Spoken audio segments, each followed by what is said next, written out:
what I'm going to just briefly do is talk a little bit about customer hierarchies. So you have the ability to create a customer hierarchy. So this could be, well, it would be a group of customers, but if you're thinking about maybe a retail situation where I've got multiple stores that have a head office, I could then group these stores together. So a scenario where you do have a parent-child relationship primarily would be what you'd use these hierarchies for.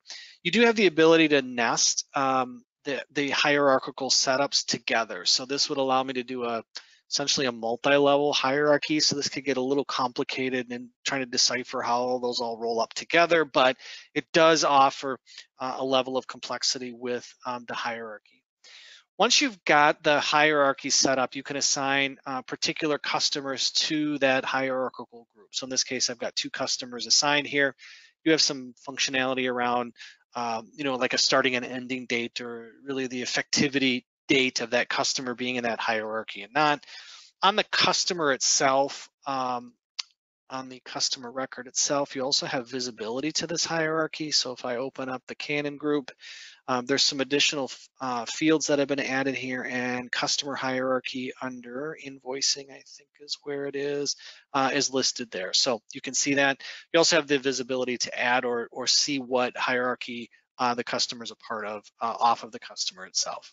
Okay, so initially setting up a customer hierarchy really just groups the customers together. Once you've done that, there's some additional functionality that you can add or you can leverage using this hierarchy. And the first one, actually, I talked about pricing first, but one I forgot here is a listing. What a listing allows you to do is to specify essentially valid products, valid items that a particular hierarchy could purchase. So this is going to limit potentially what a customer could buy. So if you're in a scenario where maybe, well, actually my med device companies did this quite frequently, where you have to be an authorized customer to actually purchase the product. So it might be you need to pass a certification. There could be a regional or a territorial limit to what a particular customer is eligible to buy. I've worked with some distribution companies where, there are contractual relationships around distribution channels. So I may be a distributor of a particular product, but I may not be able to sell into a particular state or region. So the hierarchy could also then limit the ability to, again, sell certain products into a certain territory or to certain customers based on that. So that's the first piece of what a hierarchical relationship can do.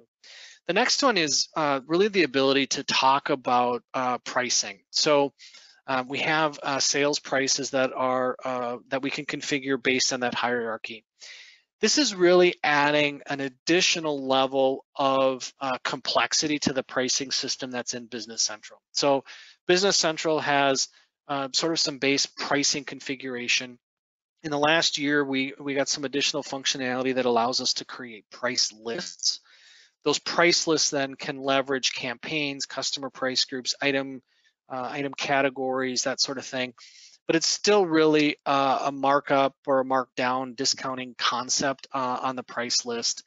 With the trade module here by ProBatch, what we're giving the users the ability to do is to leverage the customer hierarchy relationship with the pricing as well. So it's an additional level of pricing setups or categories that you can do. So if you think about, I'm gonna actually go out here because it's easier to see this.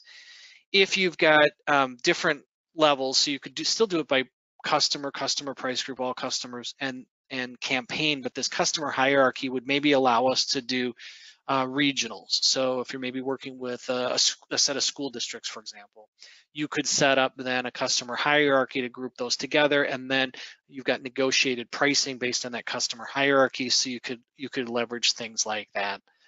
Fundamentally, you've got the same building blocks. So you've got an item or you've got an item category, minimum quantities, starting and ending dates, some currency filters you can actually do here as well. But being able to set prices based on that hierarchy is a key component of the trade module.